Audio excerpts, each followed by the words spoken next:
नमस्कार। RCIT हरियाणा की YouTube class में आपका हार्दिक स्वागत है। आने वाली नई वीडियो क्लास को देखने के लिए RCIT हरियाणा के YouTube चैनल को सब्सक्राइब कर दे।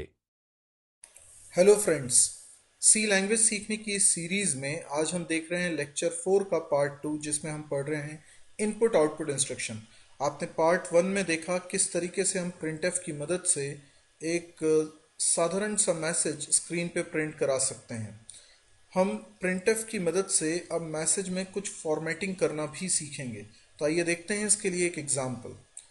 मैं चाहता हूं कि मैं अपना नाम प्रिंट करूं पर सरनेम सेकेंड लाइन में प्रिंट करूं। तो हमने लास्ट क्लास में समझा था कि सबसे पहले हम CLR SCR लिखकर स्क्रीन को क्लियर कर सकते हैं। ये फंक्शन बेसिकली स्क्रीन को क्लियर करने के लिए है। जो भी कंटेंट स्क्रीन पे लिखा होगा उसको इरेज कर देगा। ये मैं डबल स्लैश लगा के कमेंट्स लिख रहा हूँ। जो भी कमेंट्स होते हैं, ये जैसे कमेंट है, ये पोर्शन कंपाइल नहीं होगा। इसके बाद मैं लिख रहा हूँ प्रिंटफ। प्रिंटफ की मदद से मैंने लिखा नाम, और फिर मैंने दूसरा प्रिंटफ लिखा और इसमें मैंने लिखा सरनेम। लास्ट में मैं लगाता हूँ get C H. Get C H लगाने के पीछे पर्पज़ ये है कि हम आउटपुट स्क्रीन देख पाएँ। हालांकि गेट सी एच का काम होता है एक कैरेक्टर लेना, तो जब तक वो एक कैरेक्टर ले नहीं लेगा, हम लोग जब तक कीबोर्ड से की प्रेस नहीं करेंगे उसको कैरेक्टर मिलेगा नहीं, वो प्रोग्राम एंड नहीं होगा। इसलिए आउटपुट स्क्रीन हमें दिखती रहेगी। अभी फ़िलहाल हमने जिस तरीके से दो प्रिंटफ लगा के नाम और सरनेम प्रिंट कराया है, इस तरीके से अगर हम ये सोच रहे हैं कि अलग अलग लाइन में प्रिंट होगा तो ऐसा नहीं होगा। मैं एक बार इसका डिमॉन्स्ट्रेशन आपको करके बता रहा हूँ। मैंने इसको रन किया, आप देख सकते हैं नाम और सरनेम एक ही लाइन में प्रिंट हो रहे हैं और बीच में कोई स्पेस भी नहीं दिखाई दे रही है। उसकी वजह यह है कि जहाँ पे भी कर्सर ब्लिंक करता है, जैसे अभी आप देखें कर्सर कहाँ ब्लिंक कर रहा है, कर्सर ये ब्लिंक कर रहा है सरनेम के जस्ट बाद। अगर मैं कुछ प्रिंट कराऊंगा तो प्रिंट यहाँ से होना स्टार्ट होगा जहाँ पे कर्सर है। तो बेसिकली कर्सर की पोजीशन को मुझे अपने हिसाब से कंट्रोल करना होगा अगर मैं कहीं और प्रिंटिंग कराना चाहता हूँ पूरे स्क्रीन पे। तो नाम प्रिंट हो जाने के बाद मैं चाहता हूँ कि कर्सर नेक्स्ट लाइन के फर्स्ट पे आ जाए, तो मैं \n लिखूंगा। \n क्या है? एक स्पेशल सिंबल है जो एज इट इज प्रिंट ना होके उसका इफेक्ट हमको नजर आता है। पहले तो प्रिंटफ नाम प्रिंट कर देगा सौरभ, उसके बाद \n चलेगा जो कि \n नहीं प्रिंट होगा स्क्रीन पे, पर कर्सर नेक्स्ट लाइन की स्टार्टिंग पे आ जाएगा। न्यू लाइन कैरेक्टर भी बोलते हैं इसको। और जैसे ही कर्सर न्यू लाइन पे आएगा तो अब कुछ भी प्रिंट कराएंगे तो वो नेक्स्ट लाइन से दिखाई देगा। इसको मैं डिमॉन्स्ट्रेट कर रहा हूँ।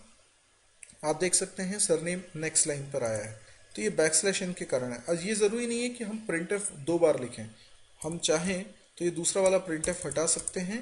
और अभी मैं इसको इसी स्टेज पे रन करके बताता हूँ। आप नोटिस करिएगा कि नाम के बाद कर्सर न्यू लाइन पर आया कि नहीं। आप देखिए कर्सर नेक्स्ट लाइन पर है \n की वजह से। और अगर अब मैं कुछ लिखता हूँ इसके आगे इसी प्रिंटफ के अंदर, तो भी वो नेक्स्ट लाइन में ही दिखाई देगा, क्योंकि शुक्ला प्रिंट होने से पहले कर्सर न्यू लाइन पर जा चुका है। तो आप देख सकते हैं इस तरीके से आउटपुट आएगा। तो ये \n क्या है? \n बेसिकली एक एस्केप सीक्वेंस कहलाता है। मैं यहाँ कमेंट में लिख रहा हूँ एस्केप सीक्वेंसेस। एस्केप सीक्वेंसेस उन स्पेशल सिंबल्स को बोलते हैं जो \/ से स्टार्ट होते हैं। \/ के बाद कुछ लेटर्स हैं जिनको आप लिख सकते हैं, जिनके स्पेशल मीनिंग्स हैं, और इनके मीनिंग आपको सेल्फ एक्सप्लोर करना है। जैसे मैंने लिखा \n, \t, \b, double quotes, इस तरह से। तो ये एक ऐसी एक्सरसाइज है जिसको आप करिए और देखिए कि इनका क्या यूजेज होता है। एक और है \r, और भी होते हैं लेकिन ये कुछ खास हैं जो मैं आपको बता रहा हूँ।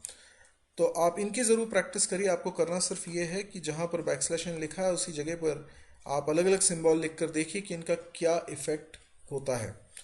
तो ये हमें समझ में आया किस तरीके से आउटपुट करना है और आउटपुट में भी फॉर्मेटिंग कैसे करना है।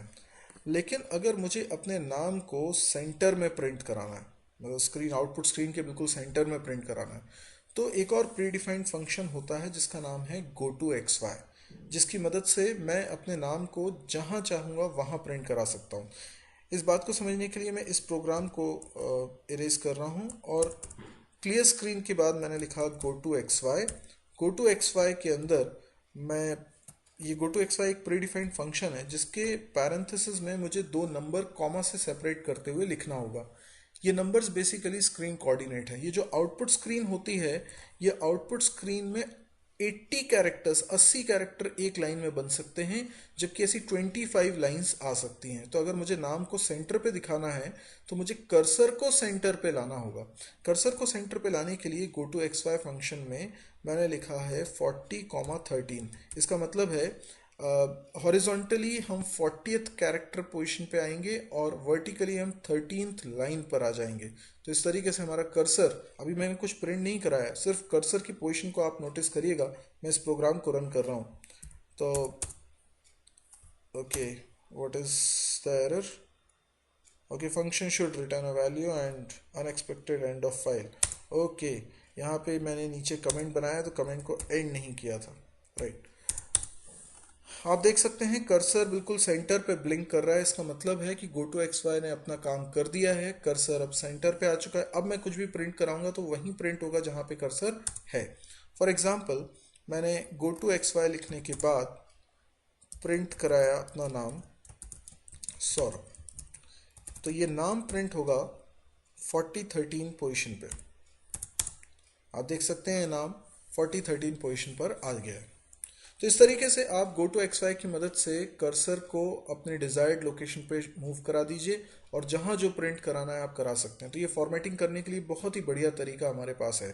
अब हम अपने नेक्स्ट वीडियो में देखेंगे किस तरीके से हम इनपुट ले सकते हैं, किस तरीके से हम आउटपुट स्क्रीन पे वेरिएबल की वैल्यूज प्रिंट करा सकते हैं। इनपुट लेने वाला हम उसके बाद वाले लेक्चर्स में देखेंगे, ठीक है। और क्लास कैसी लगी कमेंट करके जरूर बताएं और लाइक कर दे।